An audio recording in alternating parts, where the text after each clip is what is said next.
धीरे धीरे वहां पर चीजें कुछ सामान्य सी होने को लगती थी। एक दिन लगती, पुनः फिर शून्य की ओर लौट आती। फिर एक दो दिन प्रयास किए जाते, पुनः प्रयासों में लगता कि अभी वो चीज नहीं आ पाई है जो शायद हम सबको चाहिए होती।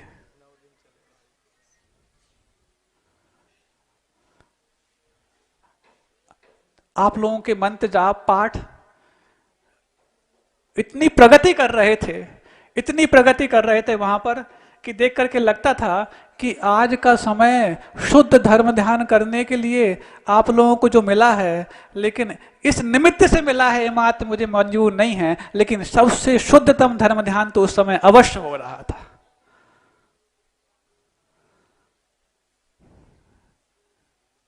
बीच में जब बहुत स्थिति हाथ से बेकाबू होने लग रही थी, दूसरी प्रकार की बातें भी लोग सोचने लग गए थे।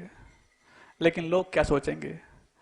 जिसने अपने जहन में अपने लक्ष्य को सदैव स्थिर करके रखा है, उसके लिए तो वो लक्ष्य हमेशा सामने उपस्थित रहता है। उसी की तैयारी में वो हर उस विकट परिस्थिति में सबसे पहले आगे आता है, क्योंकि वही तो है जो उसके उस लक्ष्य तक पहुंचाने के लिए परीक्षा बनकर के सामने आई होती है। आप मेरे शब्दों का अर्थ समझ रहे होंगे, क्योंकि सारी बातें खोल करके यदि आपको समझाऊं तो इतने बड़े व्यक्तित्व के बारे में बहुत छोटी सी चीज में बता पाऊंगा। वो इतने महान व्यक्तित्व हैं कि उनके लिए ये शब्द बहुत छोटे पड़ रहे हैं। इनसे भी बहुत गूढ़ शब्दों में यदि बताऊं तब आप समझेंगे कि वाकई में उनकी महानता क्या है। तो पहली बार चातुर्मास स्थापना ऐसी हुई कि मंच पर कलश स्थापना, मंच पर गुरुदेव विराजमान नहीं थे। और पहली बार ही शायद चातुर्मास ऐसा कि जहां स्थापना हुई वहीं से इर्द गिर्द भी प्रभावना हेतु महाराजों को भी भेजा और स्वयं भी वहां पर। लेकिन जब 2-2.5 महीने चातुर्मास के बीत गए, 3 महीने लगभग बीत गए, इंदौर वालों को नहीं मिल रहा था। कई लोगों के मन में शंकाएं हो सकती हैं कि वो स्थान क्यों छोड़ा। उस शंका का कुछ हद तक निरसन शायद आप इस शब्द को सुनकर के, वाक्य को सुनकर के कर सकते हैं। जैसे ही वहां से 2-2.5 किलोमीटर दूर एक स्थान था, वहां पर पहुंचना हुआ। सेम डे, उसी दिन 2 उपसंघों को आचार्य जी ने इंदौर वालों को कुछ मिल पाए, इस अंदर दया भाव से विहार करा दिया। जबकि उस दिन तक भी गुरुदेव की स्वास्थ्य में वो प्रगति नहीं हो पाई थी कि इतने बड़े पहले लिए हुए निर्णय के बाद पुनः एक कठोर निर्णय और ले लें। वो आप समझ सकते हैं इस चीज के लिए कि इंदौर जैसी महानगरी में, जहां पर शायद मध्य प्रदेश की सबसे बड़ी जैन समाज रहती है, वहां पर इन लोग को चातुर्मास में कोई लाभ नहीं मिल पाया, तो कम से कम थोड़ा सा जब यहाँ से बाहर निकलेंगे, हम स्वयं निकलेंगे तो शिष्यों को भी निकाल करके वहां पर भेजेंगे, तो किसी के मन में ये नहीं आएगा कि ये क्यों, बल्कि ये और सार्थक माना जाएगा कि कुछ हद तक कुछ भी सही, भले बारिश नहीं हो तो ठंडी हवा भी तो वहां पर एक ऐसा माहौल बना देती है जो अंदर से हरा भरापन महसूस कराती है। आचार्य कई खाई को, हाँ महाराज बता रहे हैं, नीर ना सही समीर ही सही, प्यास कुछ तो बुझे। कि पानी भले ही ना हो लेकिन ठंडी हवा से भी सूखा हुआ कंठ कुछ तर अवश्य हो जाता है। पहले तो हमने निवेदन किया गुरुदेव से, भगवान पहले ही इतनी बड़ी आपने कठोर निर्णय ले ली है, इसके बाद ये 2-2 संघ, पहले तो एक संघ के बारे में बताया कि ऐसा ऐसा सोचा है। हमने कहा आप आज ही तो वहां से आए हैं, और वो आने में भी सोचिए कि वो 2.5 किलोमीटर या 2.25 किलोमीटर मात्र रेवती रेंज से वो स्थान था जहाँ पहला पड़ाव हम लोग का हुआ था। वो आने के लिए भी कई बार हम सब ने मिलकर के गुरुदेव के सामने बात रखी थी कि ऐसा संभव कैसे हो पाएगा। क्यों? क्योंकि जब नज़दीक पर जाना जाना इतना आसान नहीं है, तो 2.5 किलोमीटर, उसके बीच में भी 1.5 किलोमीटर के बीच में एक स्थान था कि वहां पर जाकर रुक सकते हैं, एक विद्यालय था।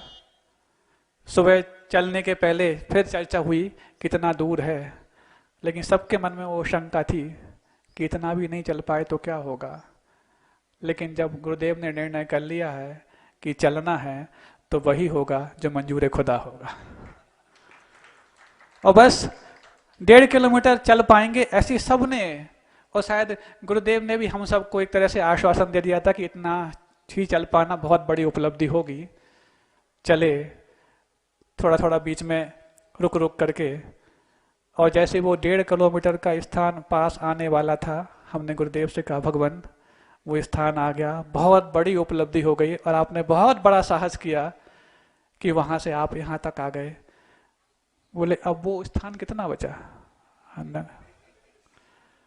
हमने कहा वो स्थान मतलब नहीं, वो जहाँ पूरा चलना है, दूसरे रन में चलना था। हमने कहा वो तो अभी लगभग 1-1.25 किलोमीटर और होगा, तो यहाँ क्यों रुक रहे हो? हमने कहा नहीं, यहीं तक का था, इसके पहले बीच में तक का हो सकता था। चलो, इतना चल नहीं पाएंगे सब लोग, क्या कह दिया ना, चलो। होता है, भले पैरों में जोर कम हो, लेकिन पैरोकार करने वाले के लिए जोर तो हमेशा बन जाता है। तो बस चलते चलते चलते वो पहुंच ही गए, और वहां पर जाकर कहते हैं इतना सा तो था। ये इतना बड़ा अजूबा आसान करने वाला, ऐसा कौन सा पुण्य हम सबके उदय में आ गया कि आप कह रहे हो कि इतना सा तो था? और बस, और उस बीच में सब सुबह सुबह की बात है, लगभग 9 बजे तक हम लोग वहां पर पहुंचे। अब किसी को मालूम भी नहीं था कि वहां सब कुछ चर्या होने वाली है, क्योंकि बीच में ही वहां विद्यालय में भी चर्या हो पाए बहुत कठिन लग रहा था। फिर तो यहाँ तो किसी को पता ही नहीं था। आनंद फानंद में सभी ब्रह्मचारी लोगों ने, जो भी वहां पर उपस्थित श्रावक लोगों ने, सब ने अपनी व्यवस्थाएं यथायोग की। फिर भी कुछ महाराज वहां से लौट करके पुनः रेवती रेंज में आए चर्या हेतु अथवा अपनी और। तो अब लौटकर फिर पुनः आए, 2-3 महाराज वहां रुक गए थे, पुनः उनको लौट के आना पड़ा। वो भी एक बहुत बड़ा उनके लिए वो था कि पहले तो बिहार हुआ, फिर वापस से वहां जाना पड़ रहा है। मौसम भी प्रतिकूल था, गर्मी हो रही थी, और पहुंचने में लेट हो गए होंगे, तो लौट करके जल्दी नहीं भी आ पाए, सामयिक वहीं करना पड़ गया। लेकिन इस बीच में गुरुदेव ने जैसे ही यहाँ पहुंचते हैं, पता नहीं किसके माध्यम से संकेत कर दिए हों, हमें तो देख ही नहीं पाए, क्योंकि उस समय किसी का आना जाना वहां हो नहीं रहा था। हम सभी महाराजों को वहां पर पता भी नहीं लग पाया कि ये क्या हो गया, और संकेत हो गए ऐसा ऐसा ऐसा ऐसा। जब लोगों की आवाजाही वहां बढ़ने लगी, तब ने पूछा ये कहाँ जा रहे हो आप अंदर?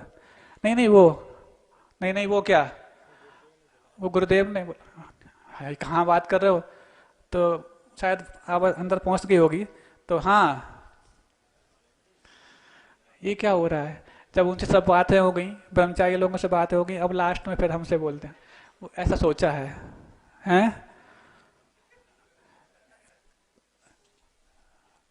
2 महाराजों के बारे में पहले बताया कि ऐसा सोचा है, उनसे आप समझ लो, इस प्रकार से कह दो। हमने कहा भगवान वैसे ही तो हम लोग 12 ही बहुत कम हैं, ऐसे में यदि आप ये 2 महाराजों को और वहां भेजने का निर्णय ले रहे हैं, उचित लग रहा है क्या? कह दिया ना, इंदौर वालों को कुछ नहीं मिल पाया है, कुछ तो मिले। हमने कहा क्या मिलेगा? सब जगह वहां पर मंदिर बंद हैं, प्रवचन बंद हैं, सभाएं होना बंद हैं, एक स्थान पर कोई इकट्ठा नहीं हो सकता। तो बोलते हैं आहार तो मिलेंगे। हमने कहा आहार भी जैसे यहाँ पर एक स्थान पर हो रहे हैं कैंपस में, ऐसे वहां पर उनको करना पड़ेगा। बोले दर्शन तो मिलेंगे। तो हमने कहा जो दर्शन करना है, दर्शन यहाँ पे आके कर जाएगा, कुछ तो मिलेगा। जब बहुत कुछ निवेदन विनय अनुनय करने के बाद भी उन्होंने निर्णय ले लिया था, तो फिर हमारे लिए भारी मन से पूज्य निर्दोष सागर जी और निर्लोक सागर जी को बताना पड़ा कि आप लोगों के लिए आचार्य जी ने इस प्रकार से सोचा है। तो ये दोनों महाराज भी बेचारे, बेचारे तो नहीं बोलेंगे, लेकिन ये दोनों महाराज इतने आत्मीय हम लोग के, इतना इनका संबल वहां पर था, लेकिन एक दूसरे को देख करके हम लोग सिर्फ मात्र भावुक ही हो सकते थे। अभिभावक ने जो निर्णय लिया है वो तो सिरोधार करना ही पड़ेगा। फिर भी हमने इनसे कहा कि आप आचार्य के पास जाकर के अपना निवेदन और कर लें, मैं तो अपने हद तक कर चुका हूँ। इन दोनों ने भी खूब निवेदन किया, लेकिन एक सत्य और एक आचार्य, ये दो चीजें ऐसी हैं दुनिया में जो कभी बदल नहीं सकती।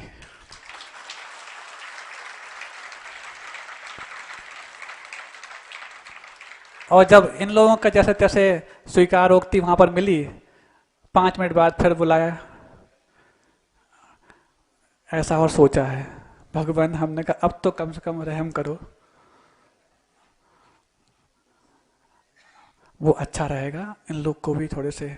अब वो क्या बोला ज़्यादा आपको बताएंगे नहीं, लेकिन सारे वो समझ जाओ कि उनने इन 3 महाराज, नरापत सागर जी, निराकुल सागर जी और निरुपम सागर जी महाराज के लिए भी एक अन्य उपनगर में जाने के लिए वहाँ पर उन साहबों को कुछ मिल पाए, इसलिए संकेत करने के लिए बुलाया था हमारे लिए। हमने कहा भगवान वैसे ही तो ये 2 महाराज जा रहे हैं और उसके बाद 3 और कह दिया ना। जब आप ज़्यादा भावुक होते हैं ना तो वो और कठोर हो जाते हैं, लेकिन उनकी कठोरता में बहुत दयालुता रहती है। दया आप पर हो रही थी और कहर यहाँ पर बरस रहा था।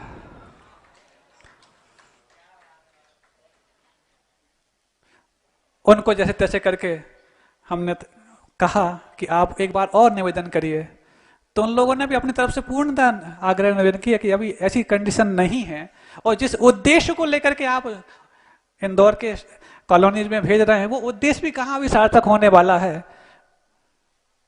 तो उन्होंने कुछ तो होगा, कुछ तो मिलेगा।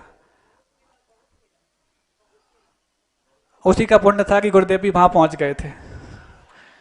तो फिर ये सब जो हुआ वहां पर, और दोनों संघ वहां अपने अपने गंतव्य तक पहुंच गए।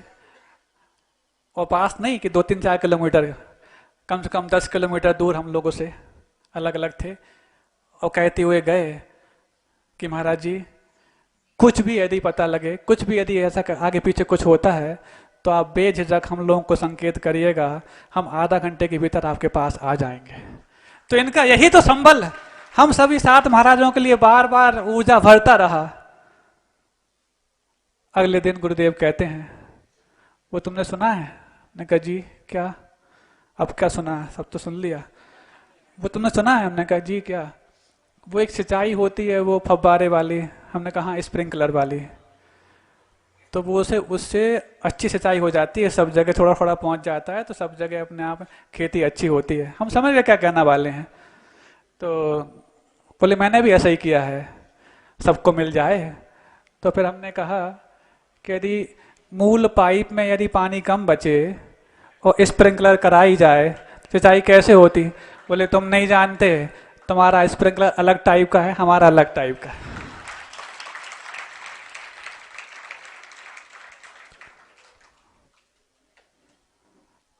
और सभी के बाहर जाने के बाद भी उन लोगों ने प्रभावना भी की।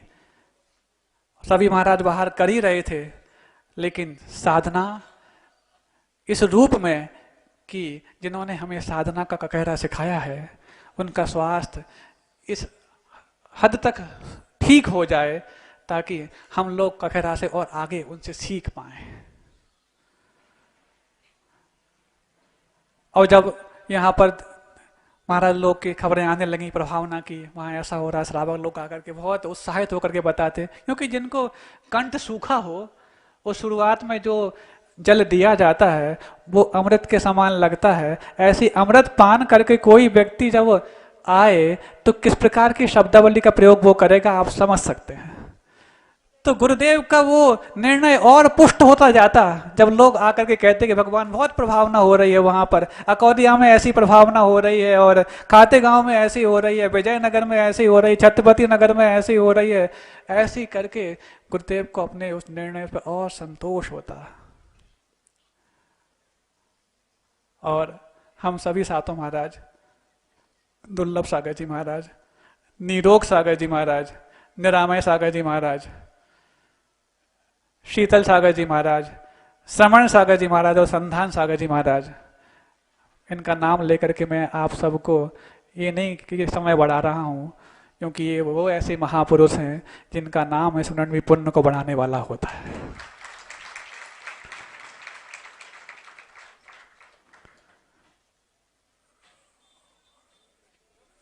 क्योंकि यदि आपको मेरी बात में कुछ यदि लग रहा है तो ये बात भी भली माइक ये है लेकिन बोल ये सब रहे हैं। कुछ अच्छा लग रहा है, भली खोपड़ी ये है लेकिन मस्तिष्क ये सब है। खिड़की ये है लेकिन देख ये सब रहे हैं। इनका ज्यादा बखान करके मैं इन लोगों के ऋण से उऋण नहीं होना चाहता। धीरे धीरे जब वहां पर दूसरा जो प्रारंभ एक स्थान था वहां पर पहुंचे, सब कुछ वहां पर व्यवस्थित और उस समय के प्रसंग के अनुकूल, जो कि बाहर इस प्रकार से फैला हुआ था, चल रहा था। धीरे धीरे स्वास्थ्य लाभ हुआ। आप सब की भावनाएं जो अभी तक आपको संदेह पैदा कर रही थी अब सार्थक होने लग गई थी। और गुरुदेव का हम सब के लिए मुस्कान के साथ आशीर्वाद और छोटा छोटा आशीर्वचन भी धीरे धीरे मिलना, भले ही कमरे कक्ष तक होता था, शुरू हुआ था। इस बीच में कई लोगों ने अपने तरीके से व्रत, नियम, उपवास आदि आदि लेने प्रारंभ किए। अपनी इस चारित्रिक जीवन को और आगे बढ़ाने के प्रयास किया। अब जब यहाँ से सब जगह की खबरें आने लग गई तो गुरुदेव ने एक दिन कहा कि वो फलां स्थान पर कैसा क्या है ना, कैसा क्या है, बोले वही है, वो तो सब जगह वही चल रहा है इस प्रकार से। तो बोले जब वहाँ है तो वो स्थान अच्छा तो है, शौच इत्यादि, मतलब शौच इत्यादि का तो सब जगह व्यवस्था है जहाँ अपन देख करके ही आए हैं। लेकिन ये जो आप जो कहना चाह रहे हैं वो अभी उचित नहीं है, ऐसा हमने निवेदन किया। क्यों? क्योंकि हम नहीं कह रहे हैं, कलेक्टर, सांसद, विधायक, सारे प्रशासनिक खेमे के जो कुछ भी अगुवा होते हैं वो सब यही कह रहे हैं कि गुरुदेव अब सबसे अच्छे स्थान पर उन दौर में आ गए हैं, अब यहाँ से आगे कहीं और ना जाएं तो हम सब के लिए बहुत अच्छे से लाभ और मिल पाएगा। लेकिन गुरुदेव तो दया से इतने ओतप्रोत हैं, वो उस समय थे कि वो अब इन लोग को कुछ और मिल पाए, क्योंकि यहाँ पर एक ही स्थान पर सीमित लोगों को लाभ मिल पा रहा था, चातुर्मास समाप्ति की ओर बढ़ रहा था, तो इनको कुछ और मिल पाए। तो एक दो स्थानों के नाम उन्होंने कहे, तो हम सभी महाराजों ने कहा कि अभी वहां जाने लायक स्थिति नहीं है। तो उन्होंने उदाहरण दिया कि 2 संघ भी तो कर रहे हैं वहां पर, छत्रपति नगर में महाराज कर रहे हैं, विजयनगर में कर रहे हैं, वो उनका हो रहा था अपना भी। तो हमने कहा उन लोग की बात अलग है, वो सब स्वस्थ हैं, युवा हैं, और सबसे बड़ी बात है कि प्रभावना कर रहे हैं, लेकिन प्रभावना के लिए उनके लिए इतनी गैदरिंग वहां होती हो। लेकिन आप तो यहाँ पर यदि एक झलक मिल जाए तो हजारों लोग कब इकट्ठे हो जाते पता नहीं लगता, और 1000 लोग यदि एक साथ इकट्ठे हो जाएंगे तो प्रशासन फिर कहाँ व्यवस्था कर पाएगा। बोले नहीं, सब होगी व्यवस्था। व्यवस्था क्या, सब व्यवस्थित रहो, अपने आप में हो जाएगी। व्यवस्था क्या करने अपने लिए अपन का। लेकिन आप तो ठीक है, आप ही तो बताते हैं जब पुराणों में मिलते हैं कि जब तीर्थंकर विहार करते थे अथवा जब वो वहां से निकलते थे तो लोग पागल हो जाते थे। जो पनिहारन के मस्तक पर कलश रखा हुआ वो गिर जाता था, जिनके गोद में बच्चे होते थे तो वो देख करके उनको छोड़ देते थे। ये सब दृश्य जब वहां पर पुराणों में मिलते हैं और आप हम लोग को बताते हैं, ये दृश्य आज तो उतने ही सुलभ है। क्यों? क्योंकि तीर्थंकर सम व्यक्तित्व यदि बाहर निकलेगा तो इस प्रकार की बातें होंगी होंगी।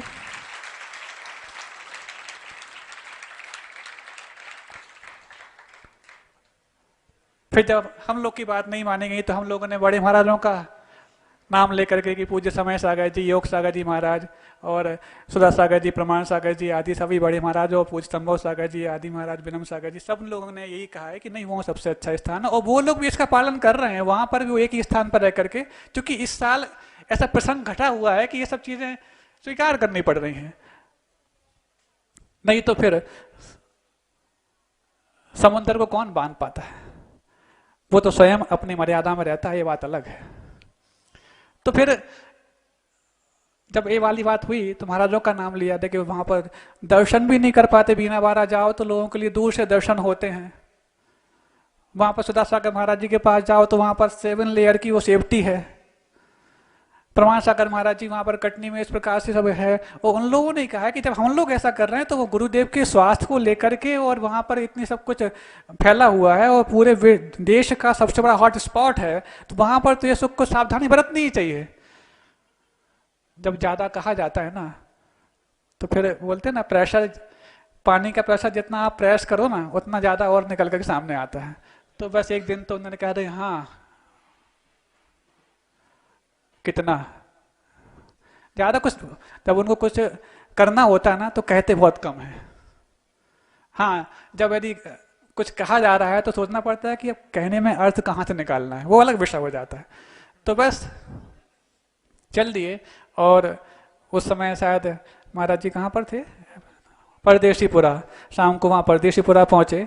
उस सुबह पहुंचते पहुंचते जैन कॉलोनी हम लोग पहुंच गए। अभी तक तो हम लोग को लॉकडाउन की आदत पड़ चुकी थी कि 2, 3, 4 और अधिकतम 5 व्यक्तियों से ज्यादा पाला पड़ता ही नहीं था। और यहाँ पर ऐसा है कि पाला ही करो तो 25-30 से कम आते ही नहीं है। अब वहां पर सुरक्षा की जाए और फिर ये सब चीजों जो शासन के द्वारा दी गई हैं उन सब का पालन कर पाना इतना आसान तो नहीं था। लेकिन हम लोग का पुण्य कुछ हद तक धीरे धीरे उछाल भर रहा था, लेकिन उनका पुण्य तो इतना है कि वहां पर सुरक्षा के जितने प्रयोग किए जा रहे थे उससे बढ़कर के उस योगी के योग सामने आ रहे थे।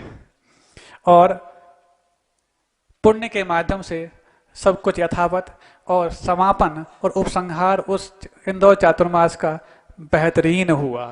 अंत भला सो सब भला, ऐसा कहकर के सब ने बहुत अपने आप को गौरवान्वित महसूस किया। इस बीच में कई घटनाएं ऐसी हैं जो शायद मैं आज आपको बताऊंगा तो पुनः आपकी आंखें तर हो जाएंगी।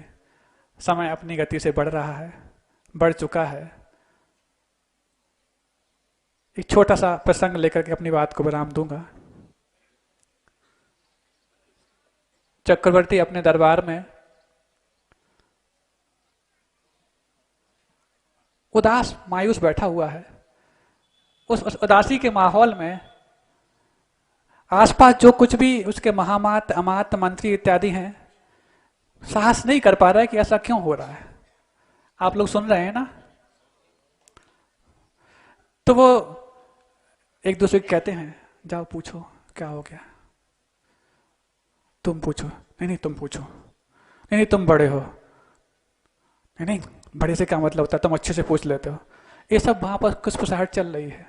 सत्य घटना बता रहे चक्रवर्ती के समय की होता है। वो कहता है कि बड़े इसलिए हैं कि हम डांट खाएं का। नहीं नहीं आपकी बात अच्छी, पूछ लो आप। जब सबने आगे पीछे हुआ तो एक वृद्ध सा एक महामात था, उसको सबने अगुआ बना करके आगे कर दिया कि जाओ आप पूछो कि जिनके शासन काल में प्रजा संतान के समान सुख भोगती है उनको ऐसा कौन सा दुख हुआ है जो उदास बैठे हैं। तो जाकर के पूछता है कृपा निधान, दया निधान, आपने हम सबको बचपन से लेकर आज तक कभी भी स्वप्न में भी सुखी करने का कोई प्रयास नहीं छोड़ा है, लेकिन आज कुछ हम अलग ही देख पा रहे हैं। इतना करके वो एक वाक्य बोल पाया कि जब कुछ प्रत्युत्तर नहीं मिला तो उसको अपना कॉन्फिडेंस कुछ कम लगा। होता है ना, बहुत साहस करके कोई बात करें और वहां से रिप्लाई ना मिले तो लगता है कि पता नहीं सुनी कि नहीं बात। फिर दूसरे शब्दों में उसी बात को दोहरा कर बोलता है, हे दीनानाथ, आपकी कृपा से हम सब सुख भोग रहे हैं, लेकिन क्या हमारे जीवन में हमने इतना भी पुण्य नहीं कमाया कि जिनके कारण हम सुख का अनुभव करते हैं उनको कुछ हद तक सुखी देख पाए। ऐसी गहरी सांस वहां ले ली गई और कुछ जवाब नहीं मिला।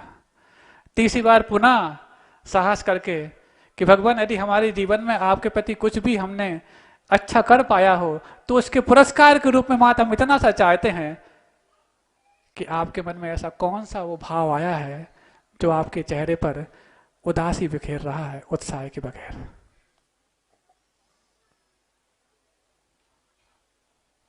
कुछ मत बोलो महामात, चलो कम से कम कुछ सुना तो सही। भले जवाब ये बोला कुछ मत बोलो। नहीं नहीं भगवान, मैं जानता हूं कि हम लोग इतने लायक तो नहीं हैं कि आपके लिए कुछ कर पाए, लेकिन हम कुछ कर पाए कि नहीं कर पाए ये समझने लायक तो अपने आप को पाते हैं, कृपा करके बताओ। और बहुत अनुनय बनाए, समय हो रहा है मैं जल्दी कर रहा हूं। अनुनय बनाए करते हुए उन्होंने आखिरकार चक्रवर्ती से वो बात करने के लिए मजबूर कर ही दिया। तो चक्रवर्ती दीर्घ श्वास लेकर के बात कहते हैं, सुन के क्या करोगे, हम कर तो कुछ नहीं पाएंगे, लेकिन कहते हैं ना कि सुनने से कुछ दुख हम खत्म कर पाए या ना कर पाए, हल्का तो अवश्य कर सकते हैं। तो बस वो कहता है कि आज मेरे ये हाथ जैसे महसूस नहीं हो रहे। क्या हो गया भगवान, आप तो महापुरुषों में आते हैं, शलाका पुरुषों में आते हैं, आपके हाथों में ना पैरालाइज हो सकता, ना किसी प्रकार से कोई रोग आ सकता है, इस प्रकार से ऐसा क्या क्यों कह रहे हैं, और कुछ लग भी तो नहीं रहा। अभी मैं राज वैद्य को बुलाता हूँ। कहा था ना महामात तुम समझ नहीं पाओगे। तो भगवान जो आप शब्द बोल रहे हैं उसका अर्थ तो मुझ जैसा अज्ञानी ऐसे ही लगाएगा। और भगवान कुछ दूसरा कष्ट हो तो बताओ। आज मेरी आंखें जैसी महसूस नहीं हो रही हैं। क्या हुआ भगवान, नेत्र रोग हो गया है? तो मैं बुलाता हूँ, व्यवस्था करता हूँ, आप बताइए तो सही। और आपकी दृष्टि तो ऐसी ही है जो सूर्य बिंब में स्थित जिन बिंब के दर्शन कर लेती है, आपकी दृष्टि में ऐसा कौन सा दोष हो गया? तुम समझ नहीं पाओगे महामात। भगवान कुछ ऐसे सरल शब्द बोल दो जो मुझ जैसे अल्प बुद्धि को समझ में आ जाए। तो वो कहता है, सुबह सुबह मेरे मन में प्रातःकाल उठ के ही एक विचार आया था कि आज मैं उन तपोधनों की, उन समतामय मूर्ति की, उन इस धरती पर साक्षात वितरण करने वाले भगवान के दर्शन कर पाऊं, बीतराग मुनि मुद्रा के मैं अपनी आंखों से लख पाऊं और उनको अपने इन कर कमलों से नवदा भक्ति पूर्वक कुछ अर्पण कर पाऊं, ऐसा विचार मेरे मन में आया था। लेकिन धिक्कार इस काल की और धिक्कार मेरे उस पुण्य की कि मेरे सारे सेवक, मेरे सारे सैनिक और सारे जो सभासद हैं सब प्रत्येक इच्छा को विदिन ए मोमेंट पूरे करने का साहस कर लेते हैं। लेकिन आज मेरे मन में जो एक छोटा सा विचार आज आया है, तो सारे के सारे वो 60 करोड़ क्या क्या बोलते हैं आप लोग, 18 करोड़ घोड़े, 84 लाख हाथी हैं, और जो भी 14 रत्न, 9 निधियां और 360 रसोई, ये सब एक साथ कटक इकट्ठा हो जाए, लेकिन एक छोटा सा काम नहीं कर पा रहा है कि ये उस दिगंबर मुद्रा के मुझे दर्शन करा पाए। अब बताओ महामात, मेरी उदासी को तुम हल कर सकते हो? उसने बहुत अलग स्वर में और अलग शब्दों में वो बात कही होगी, सुन करके वो महामात भी नीची निगाह कर लेता है। और जैसे ही अपनी बात कुछ अंदर जब दर्द भरा हो और किसी से कहो उसका समाधान नहीं मिलता है, तो फिर गंगा जमुना तो बह उठती है और दोनों आंखों से झरझर झरझर पानी बहने लग जाता है। लेकिन उसका ये जो उदास चेहरा, बल्कि कहना चाहिए वो अंदर से विशुद्धि में एक भाव इतना तीव्रतम उछाले भर रहा था कि उसके पुण्य के योग से 2 चारण रिद्धिधारी मुद्राज उसके राज्य में, उसके नगर में पधारते हैं, और वही चक्रवर्ती उन आंखों के पानी से उनका पाद प्रक्षालन करके अपने आप सौभाग्यशाली मानता है। बंधु, ये तो उस समय की बात है जिस समय साक्षात चतुर्थ काल था, जहां पर एक साथ सैकड़ों सैकड़ों हजारों हजारों मुनिराजों के संग हुआ करते थे। उस वक्त भी उस चक्रवर्ती को अपने नगर में 1-2 मुनिराजों की दिगंबर मुद्रा को लख पाना, दे पाना मुश्किल महसूस हो रहा था। बंधु, अपन तो इस पंचम काल के बहुत भीतर प्रवेश कर चुके हैं और आज हमारे लिए इस दिगंबर मुद्रा का हो पाना बहुत दुर्लभ है। लेकिन गुरुदेव का सातिशय पुण्य और हम सब का भी उनके युग में पैदा होना इस बात का गवाह है कि आज 1-2 नहीं 35 और आगामी 3-4 दिन में 7-8 दिगंबर मुद्राएं और देखने के लिए हम लोग उपलब्ध होने वाले हैं। लेकिन बंधुओं, अपने उस पुण्य पर इस प्रकार से ताली बजा करके हम एक चीज ना भूल जाएं, क्योंकि ये दुर्लभ आज भी उतना ही दुर्लभ बना हुआ है। कैसे? तो एक चीज तो आप ही कई बार देखते हैं कि जब 35-35, 40-40 महाराज एक साथ एक स्थान पर विराजमान हो रहे हों, और हम भी डिजर्व करते हों कि भगवान अब तो हमारे साथ हमारे परिचित खूब सारे महाराज आ गए, अब तो जब हम 9:30 बजे 10 बजे खड़े होंगे तो फिर तो एक साधु तो हमारे खाते में दर्ज हो ही जाएंगे। लेकिन जब 31, 32, 33, 34 और 35वें साधु भी जस्ट बाजू वाले चौके में थम जाते हैं तो हमारी धन करें थम जाती है। तब लगता है कि ये दुर्लभ उतना ही आज बना हुआ है जो दुर्लभता उस चक्रवर्ती को उस चौथे काल में हुआ करती थी। लेकिन दर्शन के रूप में यदि हम सब ने इसको सुलभ बना पाया है तो इस सुलभता को किसी लापरवाही से हम बर्बाद ना करें। गुरुदेव के सर्वश्रेष्ठ भक्तों में शुमार आज इस सभा में मौजूद लोग, उनकी भक्ति में कम से कम इतना तो कि जो शासन आज आपसे चाहता है, जब पूरी दुनिया इस महामारी से जूझ रही है उस वक्त शासन भी आपसे अपील करता है, प्रधानमंत्री भी आपसे अपील करते हैं कि आप अपनी और अपने आत्मीय जनों की इस प्रकार से सुरक्षा कीजिए। तो जब आप अपने आत्मीय की इतनी सुरक्षा करते हैं तो सर्वश्रेष्ठ आत्मीय और सर्वश्रेष्ठ पूजने की सुरक्षा कितनी करेंगे। तो कम से कम मास्क लगाना और जो आपस में दूरी बना के रखना है, यदि ये कर पाए तो समझना आपकी गुरुदेव के प्रति भक्ति सच्ची है, और जो ये नहीं कर पाता तो उसको अपनी भक्ति अभी आंकनी है। इन सब में मैंने बहुत कुछ बोला, बहुत कुछ छूटा, उस सब को जो महाराज ने कहा था कि उदय उदीर्णा सत्व आदि जो कुछ भी 10 करण इत्यादि होते हैं वो तो अपन जब समय मिलेगा तो महाराजों से आगे सुनेंगे। आज अपन इतना ही सुन करके और अपने उस पुण्य को धीरे धीरे और बढ़ाएं, लापरवाही ना करें, और आगे इस पुण्य के उदय में अपने जीवन में हम सब का, क्योंकि अंतिम 2 पंक्ति जो आगे मैं कहने जा रहा हूं उस पंक्ति में आने वाला है, दुर्लभ गुरु का दर्श है, दुर्लभ गुरु का साथ, दुर्लभ उठना गुरु नजर, दुर्लभ सर पर हाथ, दुर्लभ गुरु संकेत हैं, दुर्लभ तत्पालन, दुर्लभ तम गुरु चरणों में है समाधि धारण। बोले आचार्य परमेश्वरी गुरुदेव श्री विद्यासागर जी महामुनिराज की जय। बुद्धि स्वात्मोपलब्धि शिव शौक सिद्धि चिंतामणिम चिंतित वस्तु दाने त्वां वंदे मानस ममास्तु देव।